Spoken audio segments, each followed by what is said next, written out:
스페인 바르셀로나 유소년팀에서 성장했고 또 이탈리아 세리에 A에서 프로 경력을 시작했던 이승우 선수 다시금 유럽 무대에 진출할 수 있다라는 보도가 나왔습니다. 이탈리아 언론 그리고 스페인 언론에서 나온 보도 내용을 통해서 얼마나 믿을만한 상황인지 어떤 팀들이 이승우 선수를 원하는지 부버지 김현민 기자와 함께 살펴보도록 하겠습니다. 우선 이탈리아와 스페인 이승우 선수와 인연이 있는 팀들이 지금 연결이 되고 있습니다. 예, 뭐 이승우 선수가 바르셀로나 유스부터 시작해가지고 B팀까지 뛰었던 경력이 있고요. 그리고 또 이제 그 엘라스 베로나에서 세리에 A 무대와도 이제 경험을 쌓은 적이 있었죠. 예, 그 뒤에 뭐 벨기에, 포르투갈에서도 뛰긴 했지만 여기선 조금 어려움을 겪다가 본인도 이제 월드컵에 대한 꿈도 있고 그래서 이제 수원 FC 이적을 통해 국내 무대로 왔는데 뭐 올 시즌은 조금 이제 부상도 있었고 좀 어려움을 겪고 있지만 분명히 지난 시즌에는 뭐 확실히 뭐 득점력도 보여줬고 능력을 보여줬거든요. 그런 가운데 여러 유럽 팀들과 연결이 되다가 뭐 이적료 문제도 있고 뭐 다양한 이유로 이제 잠잠해졌었는데 투토 메르카토 웹 이탈리아 이제 이적 시장 뉴스 전문 매체에서 방금 나온 소식입니다. 한국 시간으로 7월 22일 새벽에 프로시노네가 이승우 선수를 공격 보강을 위한 아이디어로 생각하고 있다라는 보도 내용인데요. 보도 내용은 길지 않아요. 간단하게 말씀드리면 엘라스 베로나에서 뛰었던 이승우가 오른쪽과 왼쪽을 모두 뛸 수 있고 뭐 10번 공격형 미드필더 역할도 할 수 있는 이선 공격수인데 이 프로시노네가 튀르키예, 그리스, 폴란드 팀과의 경쟁을 통해서 이승우를 데려오고자 하고 또 제노아도 이승우에게 관심이 있다. 이렇게 보도를 했어요. 그런데 이제 투토 메르카토 웹이 그렇게 공신력이 높은 매체가 아니지만 이승우 선수를 굳이 거론하면서 뭐 가짜뉴스를 만들 이유는 또 없긴 하거든요. 그러니까 어느 정도 프로시노네 같은 경우는 특히나 이제 2선 보강이 필수인 팀이거든요. 아니 2선이 아니고 이 팀은 공격도 보강해야 되고 수비도 보강해야 되고 여기 지금 팀을 거의 갈아엎어야 되는 지경이에요. 예, 게다가 뭐 세리에 A 같은 경우에는 최근에 뭐 김민재 선수의 활약으로 인해서 다시금 한국 시장에 대한 관심을 또 갖고 있는 상황이고요. 또 말씀드린 대로 투토 메르카토뿐만 아니라 스포르트에서 한때 수석 기자 역할까지 했었던 조셉 캅데빌라 기자, 사실 이 기자가 카탈루냐 지역을 기반으로 바르셀로나 유스 쪽도 취재를 했던 기자이기 때문에 이승우 선수를 잘 아는 기자예요. 사실 라마시아가 주 본인이 맡았던 부분이었죠. 예. 근데 이 캅데빌라 기자가 예전에도 이승우 선수 기사를 꽤 많이 썼었는데 오랜만에 정말 아주 오랜만에 또 트위터에 글을 올렸어요. 어떤 내용이냐면 지금 이승우가 프로시노네 이적을 통해 이탈리아 무대로 돌아갈 가능성이 굉장히 높은데 마요르카도 몇 주 전에 영입에 대한 관심을 표했던 바가 있다라고 이제 보도를 했어요. 즉 마요르카 이적설과 더불어 프로시노네 유력설을 좀 소개한 것인데 그렇다면 이 팀들이 왜 이승우 선수와 연결되고 있느냐를 살펴봐야 될 것 같아요. 예, 뭐 프로시노네하고 제노아 같은 경우는 지난 시즌 세리에 B에서 1, 2위를 차지하면서 승격에 성공을 했죠. 특히 프로시노네는 상당히 좋은 성적을 올리면서 수월하게 승격을 한 케이스에 해당하는데요. 예, 뭐 프로시노네는 국내 팬들에게 굉장히 낯선 팀인데 어떻게 보면 이제 좀 떠오르고 있는 팀이라고 할 수 있겠고 제노아는 명가였는데 좀 무너졌다가 다시 올라오게 된 거죠. 근데 이제 두 팀 다 약간 좀 득점력은 그렇게 좋지는 못한 편에 속했어요. 뭐 프로시노네 같은 경우는 무라티엘리가 팀 내 최다 득점이었는데요. 그래도 12골밖에 되지 않는 데다가 이 선수가 주전이 아니었어요. 이 선수가 약간은 교체로 더 많이 뛴 선수거든요. 물론 나이는 상당히 어리고 그 인테르에서 임대로 데려온 선수였고요. 제노아 같은 경우는 팀 내 최다 득점이 구드문드손 이 선수 공격형 미드필더고요. 또 이제 코다도 미드필더거든요.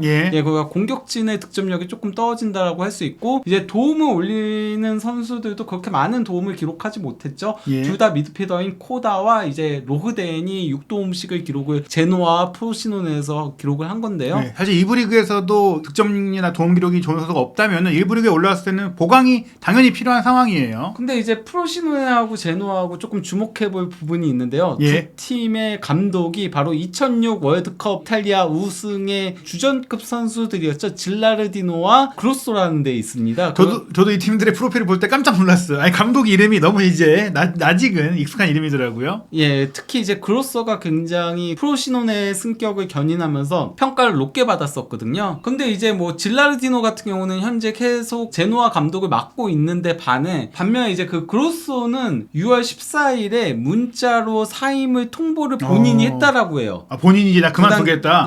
거기에 대해 이제 그 스티르페 구단주가 뭐라고 했냐면요. 난 모든 사람들한테 이제 의도를 알려달라고 부탁을 해왔다. 그러면서 그로소하고 6월 9일까지 문자를 주고받긴 했었는데 그 사이에 연락이 없다가 14일에서야 문자로 통보를 했다는 거예요.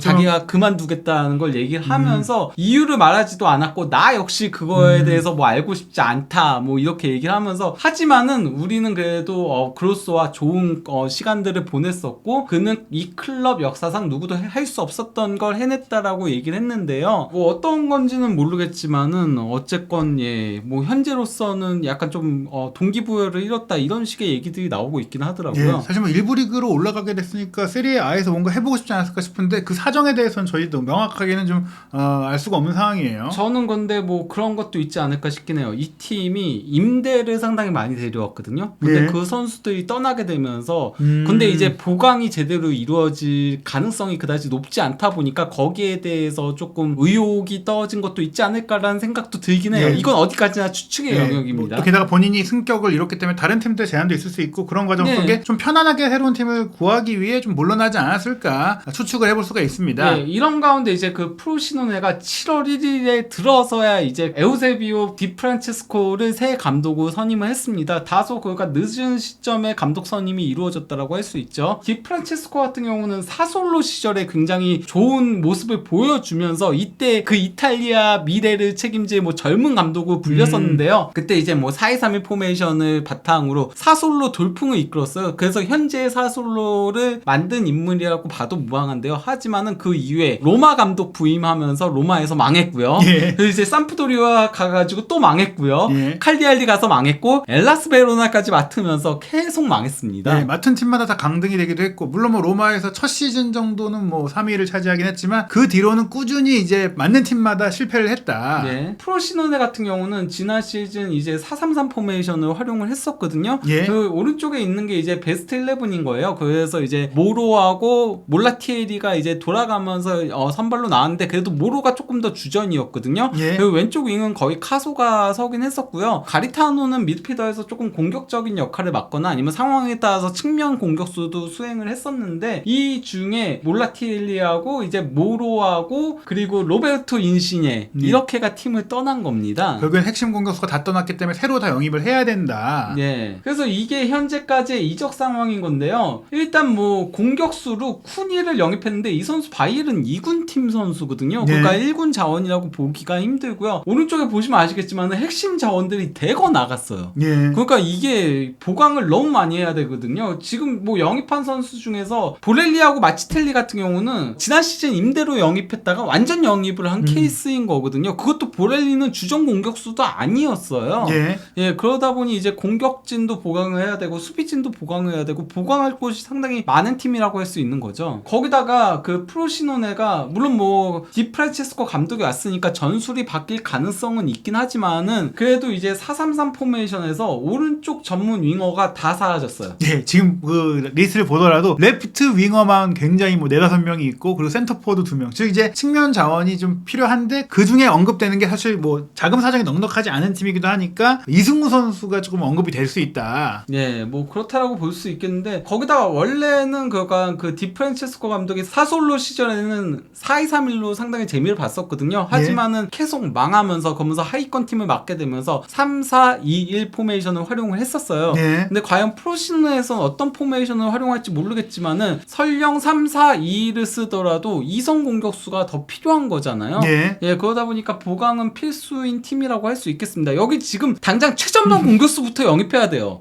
솔직히 마음은. 그게 전천후 영입이 필요한 가운데 뭐 영입 숫자가 많이 필요하다면 말씀드린 대로 자금력이 넉넉하지 않고 또 그런 과정 속에 또 아시아 선수를 영입할 경우에는 부가적인 다른 효과까지 누릴 수가 있다라는 점을 고려하면 이승우 선수와 연결되는 것은 뭐 이론적으로 뭐 이상한 이야기는 아니다. 그리고 현재 그 앞선 보도를 봤을 때도 여러 팀들의 언급이 됐지만 프로시노네가 가장 유력하게 언급되는 것은 바로 이런 이유일 것 같습니다. 다만 이제 마요르카도 언급된 것은 주목할 만한 부분인데 마요르카가 언급된 것은 사실 이강인 선수가 떠날 것이 유력해졌던 지난 1월부터 저도 뭐 스페인 쪽의 축구계 관계자들한테 많이 들었어요. 마요르카가 또 다른 한국 선수를 찾고 있고 영입하고 싶어 하는데 큰 돈을 쓰기는 어려우니까 가능한 선수를 좀 물색한다는 얘기들 속에서 이승우 선수가 얼마 전에 접촉을 했다는 것이 이제 밝혀진 것이죠. 이강인 선수가 떠난 이선에 이제 보강이 필요한 건 사실이긴 하거든요. 그런데 저는 이게 이승우 선수인지에 대해서는 조금 더 지켜보긴 해야 된다라고 생각을 합니다. 어쨌건 그쪽의 보강은 필수인 건 맞습니다.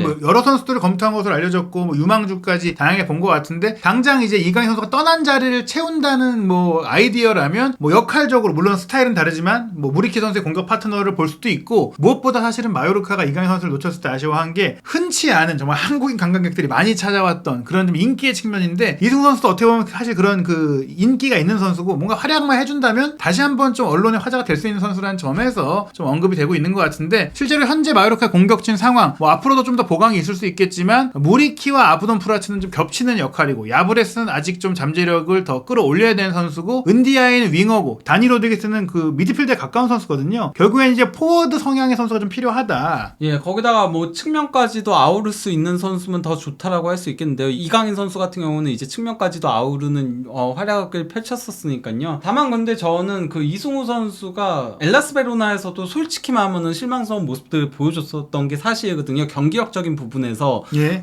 그리고 현재 수원 FC에서도 그렇게 좋은 모습은 아직까지는 보여주지 못하고 있어요. 물론 뭐 부상 등 이유가 있었다라고 하더라도 전 그래서 이 팀들이 과연 이승우를 1픽으로 원하는지에 대한 의구심은 좀 있어요. 그렇죠. 사실 마요르카 같은 경우도 저는 이승우 선수보단 다른 한국 선수들에게 더 접촉을 하고 있었던 걸로 알고 있거든요. 예, 저도 사실 뭐 현재 다른 팀으로 간 선수와의 네. 얘기라든지 많은 부분들이 있었던 것으로 알고 있는데 다만 그 선수들이 다 지금 무산돼가는 상황이거든요. 네, 그렇기 때문에 저는 이승우 선수가 일단은 수원 FC에서 좋은 모습 먼저 보여줘야지.